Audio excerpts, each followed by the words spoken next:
જય અંબે વિદ્યાર્થી મિત્રો, આપણે વિજ્ઞાનમાં પ્રકરણ 2 પ્રાણીઓમાં પોષણ. હવે ગયા લેક્ચરના વિડીયોમાં આપણે શું ભણેલા હતા કે નાનું આંતરડું ભણેલા હતા, પછી નાના આંતરડામાં શોષણ કઈ રીતે થાય છે એ પદ્ધતિ જોઈ હતી, પ્લસ બીજી કઈ વસ્તુ જોયેલી હતી કે મોટા આંતરડામાં કઈ રીતે શોષણ થાય છે. તો આ બધી પ્રક્રિયા છે કોની પ્રક્રિયા હતી કે ખોરાક પાચન કઈ રીતે થાય છે એની પ્રક્રિયા હતી. તો મનુષ્યના અંગો તમે જોઈ લીધા, એટલે શું કે મનુષ્યનું તમે પાચન તંત્ર જોઈ લીધું કે એની અંદર કયા કયા અંગો આવેલા છે, અંગો કઈ રીતે કાર્ય કરે છે. તો ફરી એકવાર જોઈ લઈએ. તો મનુષ્ય અંદર પાચન તંત્ર ક્યાં સુધી કેટલો માર્ગ હશે? તો પહેલાં મુખ હશે, અન્નનળી હશે, જઠર, નાનું આંતરડું અને મોટું આંતરડું. તો આ બધા એ પાચન અંગો છે. તો એના દ્વારા ખોરાકનું જુદી જુદી રીતે પાચન થતું હતું. તો એ પાચન માર્ગ તમે જોઈ લીધો છે. તો સેમ અત્યારે આપણે શું ભણવાનું છે કે પ્રાણીઓનો પાચન માર્ગ જોવાનો છે. પ્રાણીઓની અંદર કઈ રીતે પાચન થાય છે તો એ જોવાનું છે. તો અહીંયા ટોપિક શું પડે છે કે ઘાસ ખાતા પ્રાણીઓમાં પાચન. હવે આપણે શું કહીએ છીએ કે આપણે કોઈ વનસ્પતિ એટલે કે શાકભાજી ખાતા હોય અથવા કોઈ પ્રાણીઓને ખાતા હોય તો એનું પાચન કયા દ્વારા થાય છે કે આપણી અંદર જે પાચન અંગો આવેલા છે એ પાચન કરે છે. તો આપણે પ્રાણીઓની અંદર જોઈએ તો એ તો પ્રાણીઓ છે એ ઘાસ ખાવાના છે. તો એની અંદર કઈ રીતે પાચન થતું હશે? આપણી અંદર જેવા અંગો આવેલા છે, શું જે પ્રાણીઓ છે એની અંદર એવા અંગો આવેલા છે કે નથી આવેલા? તો એની આકૃતિ તમારી ટેક્સ્ટ બુકમાં આપેલી છે અને મેં અહીંયા બોર્ડ ઉપર ડ્રો કરેલી છે. તો અહીંયા મેં ગાય દોરેલી છે. ગાયની અંદર પાચન તંત્ર કેવું છે એ જોવાનું છે. તો ગાય સિવાય બીજું કોઈ પણ એક્ઝામ્પલ લઈ લે, જેમ કે ભેંસ છે, બીજા કોઈ બકરી છે, એવા પ્રાણી તમે લઈ લો કે જે પ્રાણીઓ ઘાસ ખાતા હોય એને આપણે સિલેક્ટ કરવાના છે. તો એનું પાચન તંત્ર કેવું છે, એની કઈ રીતે કાર્ય કરે છે, એની અંદર ખોરાકનું પોષણ કઈ રીતે થવાનું છે તો એ આપણે જોઈએ. તો અહીંયા છે ગાય છે ઘાસ ખાવાની છે. તો આપણે શું ખાઈએ છીએ? જેમ ખોરાક ખાઈએ છીએ એમ ગાય છે ઘાસ કરશે. પછી શું થશે? એ અન્નનળીમાં જશે. આ જે ભાગ છે એ જઠરનો ભાગ છે. જેમ આપણા પાચન માર્ગમાં શું હતું કે મોં પછી અન્નનળી આવતી હતી અને પછી જઠર આવતું હતું. તો સેમ અહીંયા એવું જ છે કે અહીંયા મોં વાટે જે ઘાસ ખાવાનું છે, પછી અન્નનળીમાં જશે. આ ભાગ છે અન્નનળીનો છે, એના પછી આટલો ભાગ છે જઠરનો આવેલો હોય છે. કોની અંદર? કે આ પ્રાણી છે એની અંદર. પછી જઠરને બીજો ભાગ એનો શું કીધેલો છે? એક આમાશય અને એનું ઇંગ્લિશમાં નામ છે રૂમેન. તો તમને ચિત્રની અંદર આમાશય છે કૌંસમાં આપેલું છે અને રૂમેન છે બાજુમાં વર્ડ્સ આપેલો છે. રૂમેન એનું ઇંગ્લિશ નામ છે, તો ગુજરાતી એનું આમાશય છે. બરોબર. પછી આગળ જોઈએ કે જઠર પછી શું આવેલું છે કે નાનું આંતરડું અને મોટું આંતરડું. તો આ બે જે નામ છે, જેમ આપણા પાચન માર્ગમાં શું હોય છે કે તમારો ખોરાક છે તમે જઠરમાં આવી ગયો અન્નનળીના મારફતે, પછી ક્યાં જવાનો છે? નાના આંતરડાની અંદર. બરોબર. તો અહીંયા એવી જ રીતે થવાનું છે. તમારો જઠર વાટે ખોરાક પછી ક્યાં જવાનો છે? નાના આંતરડાની અંદર. નાના આંતરડામાંથી પસાર થઈને પછી મોટા આંતરડામાં. તો પ્રાણીમાં એ પ્રોસેસ થશે અને મનુષ્યમાં એ જ થતું હતું. પછી મળદ્વાર દ્વારા તે બહાર નીકળી જવાનું છે. કયો ખોરાક? જે અર્ધપાચિત ખોરાક છે, જે અપાચિત ખોરાક છે. તો એવી રીતે અહીંયા પણ ગાયની અંદર એ જ વસ્તુ થવાનું છે. તો અહીંયા ખાલી પાચનની થોડીક જ સિસ્ટમ અલગ છે. એટલે આપણે શું હતું કે આપણે જે ખોરાક ખાઈએ છીએ એ પાછો નથી આવતો.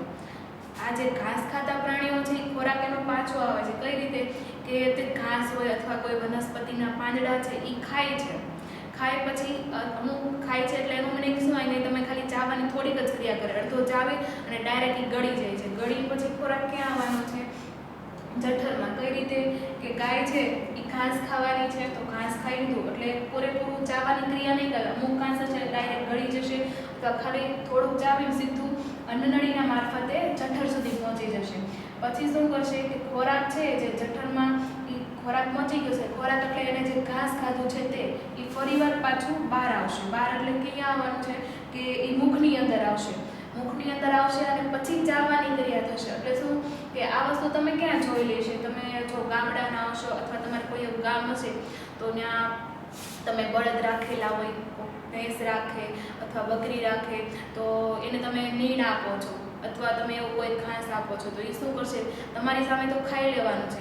પછી થોડીક વાર પછી તમે જોશો તો ગાય, ભેંસ કે જે બળદ હશે એ નિરાતે બેઠા બેઠા જે ખોરાક હશે ને વાગોળવાની ક્રિયા કરશે. એટલે ખોરાક શું થવાનો છે કે જે ખોરાક જઠરની અંદર પહોંચી ગયો છે, જઠર એટલે આપણે કયો ભાગ લેવાનો છે એની અંદર?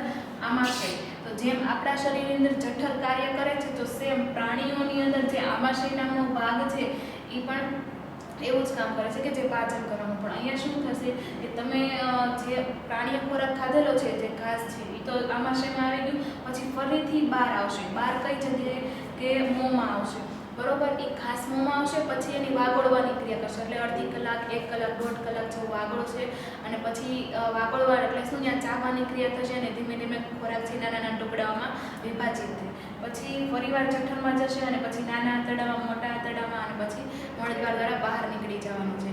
તો મનુષ્યની અંદર પાચનનો જે માર્ગ હતો, તો પ્રાણીઓમાં એવો જ પાચનનો માર્ગ છે, પણ થોડીક એની ક્રિયાઓ જે અલગ છે. આપણે શું હતું કે જે તમે જે ખોરાક ખાઓ છો બહાર નથી આવતો.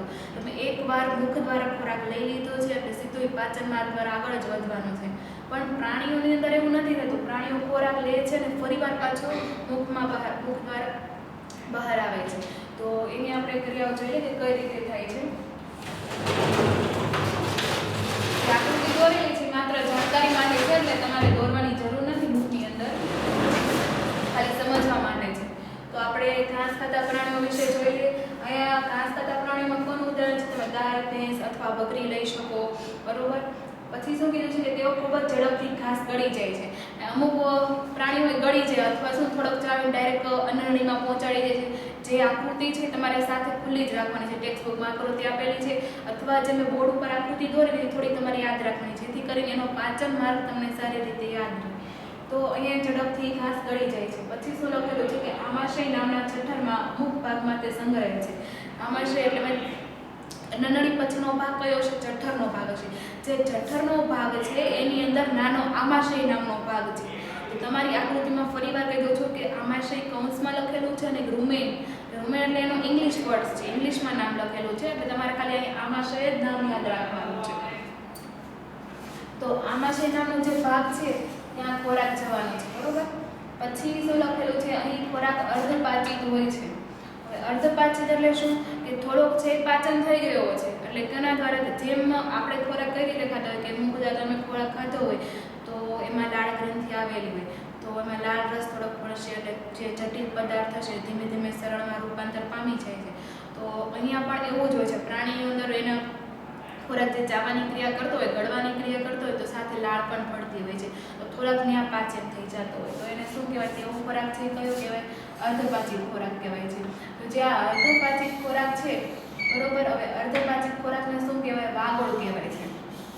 એટલે શું કે તમારો ખોરાક છે એનું પાચન નથી થયું, ખાલી તમે ખોરાક લીધેલો છે એની અંદર થોડીક લાળ ભરાયેલી છે, એનું અર્ધ જ પાચન થયું છે. તો બીજું નામ શું છે? વાગોળ. પછી શું કહેવામાં આવેલું છે કે પછી વાગોળ એ નાના ગોળકોના સ્વરૂપમાં મોંમાં પાછો આવે છે. તો અહીંયા શું થશે કે ગાય છે એને ખોરાક એટલે શું ઘાસ ખાધું છે, તો ઘાસ એને સીધું ગળી જાય અથવા થોડીક ચાવવાની ક્રિયા કરે. એટલે અહીંયા આપણે લઈએ કે ગાય છે ઘાસ ખાઈ ગયું એટલે મોંમાં જશે, અન્નનળીમાં જશે, જઠરમાં ડાયરેક્ટ વહી ગયું છે. પછી થોડાક સમય પછી આમાશય એટલે કયો ભાગ છે કે જઠરનો એક ભાગ છે. આમાશયમાં જે ઘાસ ગયો છે એ નાના નાના ગોળકોમાં રૂપાંતર થશે, બરોબર. અહીંયા જે મેં ખોરાક નામ આપેલું છે, ખોરાકને બીજું નામ શું કહેવાય છે? અહીંયા વાગોળ કીધું. અર્ધપાચિત ખોરાક એટલે શું કહેવાય? વાગોળ. જે વાગોળ હશે આમાશયમાં હશે, પછી વાગોળ એ નાના નાના ગોળકોમાં રૂપાંતર પામશે, બરોબર. આ જે લાઈન કીધી છે એ પ્રમાણે નાના નાના ગોળકોમાં રૂપાંતર પામશે, અને ફરી ક્યાં આવવાનું છે? મોંની અંદર. કોના મોંની? પ્રાણીઓના મોંની અંદર. તો પ્રાણીના મોંની અંદર નાના ગોળકો આવી ગયા, પછી કઈ ક્રિયા થવાની છે? પ્રાણીના મોંમાં ખોરાક પાછો આવી જાય પછી ચાવવાની ક્રિયા થાય છે. કઈ ક્રિયા? ચાવવાની ક્રિયા. તો જે આ ચાવવાની ક્રિયા થાય છે એને શું કહેવાય? વાગોળવું. તો અહીંયા તમે શું કહેશો કે પ્રાણીઓ છે એ જઠર દ્વારા એટલે કે આમાશય દ્વારા જે ખોરાક પાછો આવે છે એને શું કહેવાય? વાગોળવાની ક્રિયા કરે છે. એટલે શું જે ચાવવાની ક્રિયા કરે છે એ જ અહીંયા એના ભાષા પ્રમાણે વાગોળવું એમ કીધેલું છે. તો આ વસ્તુ આપણે ક્યાં જોયેલી હોય કે ગામડાના લોકો અથવા તમે ગામડે ગયા હોય તો ત્યાં બળદ હોય, ભેંસ હોય, એ જે ખોરાક ખાતો હોય થોડાક સમય પછી ધીમે ધીમે વાગોળતો હોય છે. એટલે શું આપણે લાગે કે એને તો બળદ છે, ગાય છે, તો ક્યારનું ખાઈ લીધેલું છે, તો ફરીવાર શું ચાવે છે? તો એ ફરીવાર શું હોય કે પહેલાં તો એને ખાઈ લીધેલું હોય, પણ ફરીવાર જે જઠરમાંથી પાછો જે ખોરાક આવે છે નાના ગોળક સ્વરૂપે એને ફરીવાર ચાવવાની ક્રિયા કરતું હોય છે. તો એને શું કહેવાય કે આ વાગોળવાની ક્રિયા કરે છે તે. એના પછી શું કીધેલું છે કે આવા જે પ્રાણીઓ છે એને વાગોળનારા પ્રાણીઓ કીધેલા છે. વાગોળનારા પ્રાણીઓ એટલે કયા?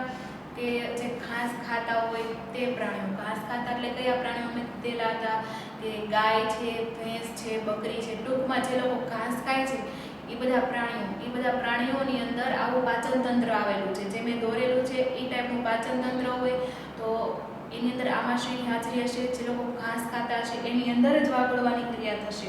તો એવા પ્રાણીઓને શું કહેવાય? વાગોળનારા પ્રાણીઓ. પછી એના પછી આગળ જોઈએ.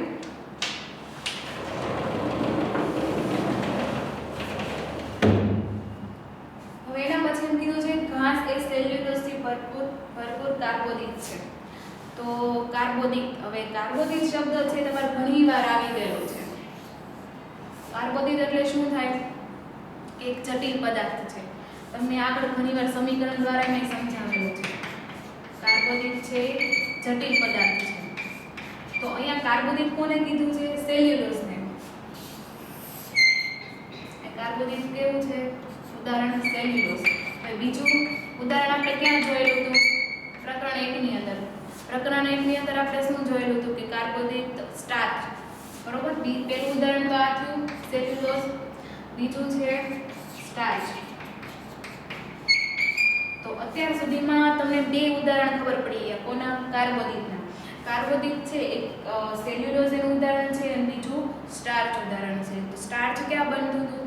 કે સ્ટાર્ચ એ વનસ્પતિના પર્ણમાં બનતું હતું. કઈ ક્રિયા દ્વારા? પ્રકાશ સંશ્લેષણની ક્રિયા દ્વારા. તો તમને સ્ટાર્ચ વિશે ખબર પડી ગઈ. અને સેલ્યુલોઝ, તો સેલ્યુલોઝ અહીંયા ક્યાં હાજર હશે? સેલ્યુલોઝ છે એ જે પ્રાણી છે એ ઘાસ ખાવાનું છે અથવા કોઈ એવા લીલા પાંદડાવાળો કોઈ વનસ્પતિ ખાશે તો એની અંદર સેલ્યુલોઝ હાજર હોય છે. તો અહીંયા શું કહેલું છે કે ઘાસ એ સેલ્યુલોઝથી ભરપૂર હોય છે. એટલે ઘાસની અંદર ભરપૂર પ્રમાણમાં સેલ્યુલોઝનું પ્રમાણ હશે. બરોબર? ભરપૂર પ્રમાણમાં હશે. તો અહીંયા સેલ્યુલોઝ છે કાર્બોદિત છે. એટલે શું છે? કાર્બોદિત એ જટિલ પદાર્થ છે. કોની અંદર હાજર હોવાનું? ઘાસની અંદર. પછી શું થશે? હવે તમને ખબર છે કે કોઈ પણ આપણે જટિલ પદાર્થ ખાઈએ છીએ તો આપણા શરીરના રહેલી અંદર જે પાચન અંગો છે, બરાબર, પાચનની ક્રિયાઓ છે એ જટિલ પદાર્થને કેમાં ફેરવે છે? સરળમાં.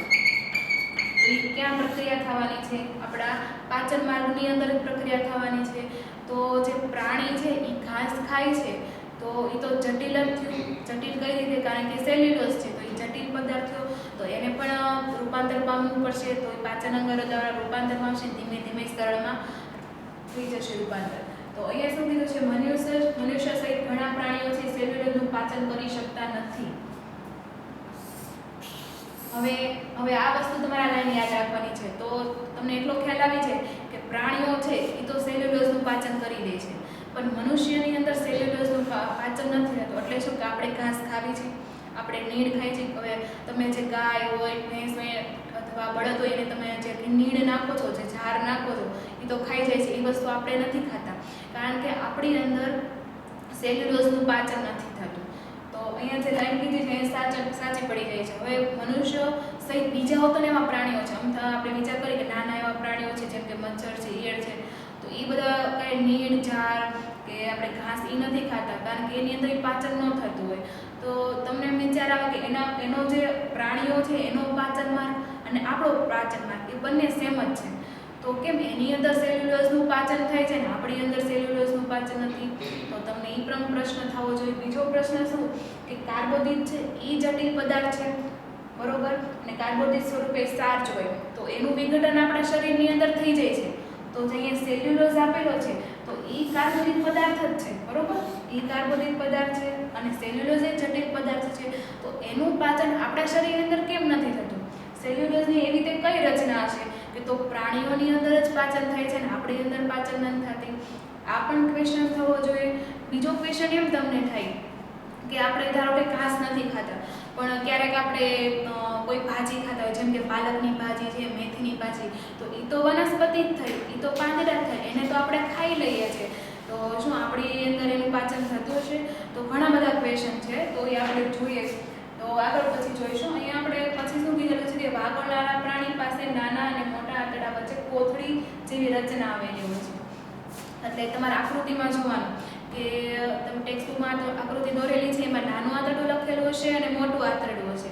તો એની વચ્ચે કોથળી જેવી રચના છે, એને અધ્યાંત્ર કીધેલું છે. હવે તમને એમ વિચાર આવે કે આપણો જે મનુષ્યનો પાચન માર્ગ છે એમાં તો આવું નામ નથી આવેલું, પણ મેં જ્યારે આકૃતિ દોરી હતી ત્યારે મેં એકમાં લખાવેલું છે અધ્યંત્ર નામ. જેમ પ્રાણીના પાચન માર્ગની અંદર અધ્યંત્ર આવેલું હોય છે, એમ જે આપણો મનુષ્ય છે એમાં પણ અધ્યંત્ર આવેલું હોય છે. તો એ કઈ રીતે કામ કરે છે, એને ખાલી જોડવાનું જ કામ છે. એટલે કઈ રીતે જોડવાનું કામ, કે નાનું આંતરડું હતું, હવે એની અંદર ખોરાકનું પાચન થતું હતું, ખોરાકનું શોષણ થતું હતું. પછી શું થવાનું હતું કે વધેલો અર્ધપાચિત ખોરાક હતો એ મોટા આંતરડા મારફતે ધીમે ધીમે આગળ વધતો હતો. જે નાનું આંતરડું અને મોટું આંતરડું જે વચ્ચેનો જોડાણનો ભાગ છે ને એને અધ્યંત્ર કહેવાય છે, બરોબર. એના અધ્યંત્ર દ્વારા જોડાયેલો હોય છે. તો અહીંયા પ્રાણીઓની જે આપણે પાચન તંત્રની સિસ્ટમ જોવા જઈએ તો અહીંયા સેમ જ છે, અને જોડાણનો ભાગ છે. એટલે એ કઈ રીતે આવેલો હોય છે, કોથળી, એ કોથળી આકારનો હોય છે. એ તમારે આકૃતિમાં જોઈ લેવાનું છે, બરોબર. આ કોથળી જેવી રચના હશે. પછી શું કીધું, સેલ્યુલોઝનું પાચન બેક્ટેરિયા દ્વારા થાય છે. હવે તમને પ્રશ્ન અહીંયા જવાબ મળી જાય છે, તે મનુષ્યમાં હાજર હોતા નથી. હવે કઈ રીતે, તો પ્રાણી છે તો પ્રાણીનો જે પાચન માર્ગ, એટલે આ વસ્તુ ક્યાં હાજર હશે, કે જે નાનું આંતરડું અને મોટું આંતરડું, કોની અંદર, પ્રાણીની અંદર. પ્રાણીની અંદર નાનું આંતરડું જે મોટું આંતરડું છે ત્યાં બેક્ટેરિયા હાજર હશે. એ બેક્ટેરિયા શું કરશે, કે જે ઘાસ ખાય છે એનું પાચન કરવાનું છે. ઘાસની અંદર શું આવેલું છે, સેલ્યુલોઝ, એટલે સેલ્યુલોઝનું પાચન થઈ જવાનું છે. તો આ બેક્ટેરિયા શું, આ બેક્ટેરિયા સહજીવન ગુજારતા બેક્ટેરિયા છે. એટલે શું, એ કે હંમેશ માટે તે ગાયની અથવા ગાય હોય, ભેંસ હોય, બળદ હોય, એ ક્યાં રહેલા, હંમેશા એ આંતરડાની અંદર જ રહેલા હોય છે. તો સહજીવન ગુજારતા એટલે શું, એને જીવવા માટે ગાયની જરૂર પડે છે, બરોબર. એ ગાય ઉપર આધાર રાખતો હોય અથવા કોઈ ભેંસ છે એના ઉપર આધાર રાખતો, કઈ રીતે, કારણ કે એને વસવાટ પૂરું પાડે છે, બેક્ટેરિયાને રહેવા દે છે, એને જગ્યા આપે છે. તો એના બદલામાં બેક્ટેરિયા શું એને હેલ્પ કરે છે, એની શું મદદ કરે છે, એની એ રીતે મદદ કરે છે કે એ જે ગાય છે, ભેંસ છે, જ્યારે ઘાસ ખાય તો ઘાસનું એ પાચન કરવામાં મદદરૂપ થાય છે. આવી રીતે શું, બેક્ટેરિયા છે એ ઘાસ ખાતા પ્રાણીઓને મદદરૂપ થાય અને પ્રાણીઓ છે એ બેક્ટેરિયાને મદદરૂપ થાય. તો આવી રીતે એકબીજા સાથે સહજીવન ગુજારે છે. તો આવું જ એક્ઝામ્પલ આપણે ક્યાં જોયેલું હતું, કે આપણે પ્રકરણ એક ભણ્યા તો ત્યાં આપણે નાઇટ્રોજનનું સ્થાપન ભણેલા હતા. કે રાઇઝોબિયમ નામના બેક્ટેરિયા છે એ જે કઠોળ વર્ગની વનસ્પતિ છે એમાં સહજીવન ગુજારે છે. એટલે શું, એકબીજાને હેલ્પ કરતો હોય, એકબીજાને મદદ કરતો હોય છે. તો સેમ એવી જ રીતે અહીંયા શું કરે છે, કે જે આ ઘાસ ખાતા પ્રાણીઓ છે એના નાના આંતરડા, મોટા આંતરડાની અંદર આ બેક્ટેરિયાનો વસવાટ હોય છે. તો આ વસવાટ શું કરે, આ વસવાટને લીધે શું થવાનું છે, કે જે ઘાસ ખાય છે એની અંદર સેલ્યુલોઝ હાજર હોય છે. તો સેલ્યુલોઝનું પાચન કરી દે છે. તો આ તો ખાલી પ્રાણીઓની જ અંદર હાજર હોય, એટલે શું કહેવાય કે અહીંયા ઘાસ છે એ લોકો ખાઈ શકે છે, પાચન થઈ જાય છે. પણ મનુષ્યની અંદર એ બેક્ટેરિયા હાજર નથી, કારણ કે એની અંદર બેક્ટેરિયા નથી. તો પછી એ કોઈ પણ ઘાસ કરશે તો એનું પાચન નહીં થાય. તો આપણે વિચાર આવે કે હાલો, મનુષ્ય ઘાસ નથી ખાતો તો પાલકની ભાજી ખાય, મેથીની ભાજી ખાય, તો એનું શું કરવું, એ તો પાંદડા કહેવાય, એની અંદર વધારે અમાઉન્ટમાં સેલ્યુલોઝ હોય. તો શું થશે, એ આપણી માટે હાનિકારક નથી. જો એનું પાચન નહીં થાય તો આપણી માટે હાનિકારક કંઈ આપણા શરીરને નુકસાન તો નહીં પહોંચાડે.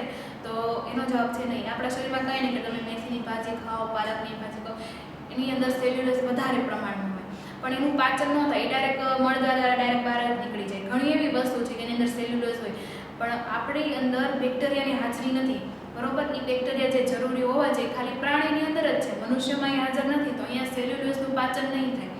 એટલે પાચન નહીં થાય એટલે તમને એમાંથી કોઈ પ્રકારની શક્તિ કે એવું નહીં મળે. પાચન થવું એટલે શું, તો એ વસ્તુ આપણે કઈ રીતે જોઈ હતી. પાચન થવું એટલે કે તમે જે ખોરાક ખાઓ છો, જેમ કે ખોરાકની અંદર લિપિડ, પ્રોટીન, ચરબી, કાર્બોદિત, આટલી બધી વસ્તુ હોય છે.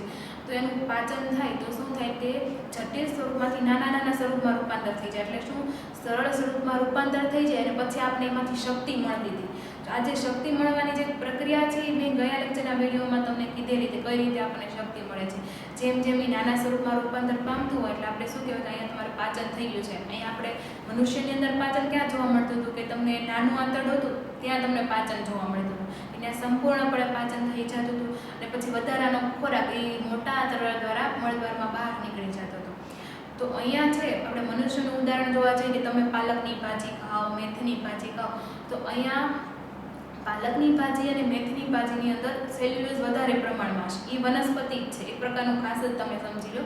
તો ત્યાં શું થવાનું છે કે આની પાલકની ભાજી, મેથીની ભાજી ખાઓ એની અંદર સેલ્યુલોઝ વધારે પ્રમાણમાં છે. એના કારણે પાચન તો થવાનું નથી, એટલે એનું વિઘટન નહીં થાય. એવા એ ડાયરેક્ટ જેવું સ્વરૂપ છે એવા જ સ્વરૂપે એ ખાલી મળદ્વાર દ્વારા બહાર નીકળી જશે. આ એની પ્રક્રિયા છે આપણા શરીરની અંદર. પણ પ્રાણીઓની અંદર બેક્ટેરિયાની હાજરીને કારણે એનું વિઘટન થઈ જાય છે અને એનું પાચન થઈ જાય છે, જેવું મનુષ્યમાં નથી થતું. તો આ લાઈન તમને સમજાઈ ગઈ.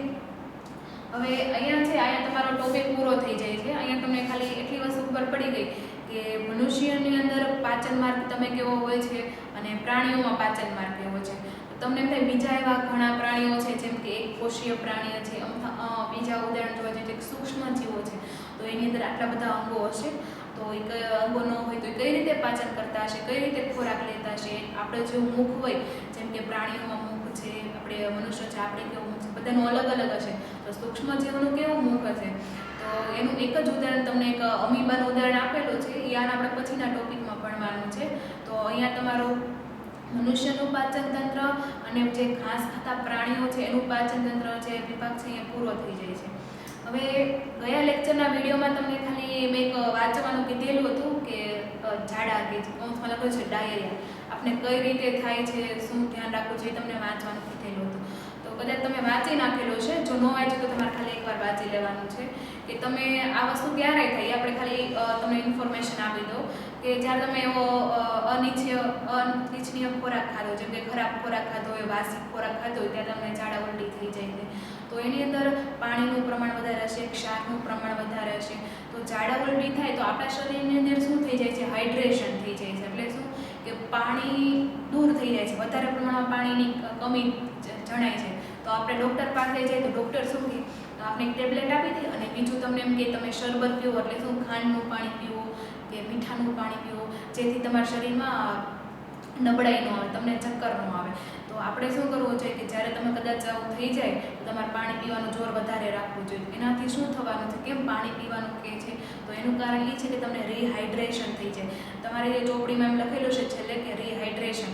એટલે તમને એનો મિનિંગ સમજાવી દઉં કે હાઇડ્રેશન એટલે શું થાય કે આપણા શરીરની અંદર પાણીની કમી થઈ ગઈ હોય તો એને હાઇડ્રેશન કહેવાય. રિહાઇડ્રેશન એટલે શું કે પછી ફરીવાર પાણી આવી જાય, એટલે શું ફરીવાર આપણે તંદુરસ્ત થઈ જાય કે બીમાર ન રહેવી. એના માટે ડૉક્ટર આપણને શું કહેવાના છે કે તમે લીંબુનું પાણી પીઓ અથવા મીઠાનું પાણી પીઓ. તો ત્યાં સુધીના બધા ટોપિક કમ્પ્લીટ થઈ ગયા છે. તો તમારે શું કરવાનું છે કે તમારી પાકી બુકની અંદર આ વસ્તુ લખવાની છે. તમે ચોપડીમાંથી જોઈને લખી શકો અને બોર્ડમાંથી જોઈને લખી શકો છો, પણ આકૃતિ જરૂરી નથી, ખાલી તમારી જાણકારી માટે છે અને તમારી સમજ માટે છે. રેડી?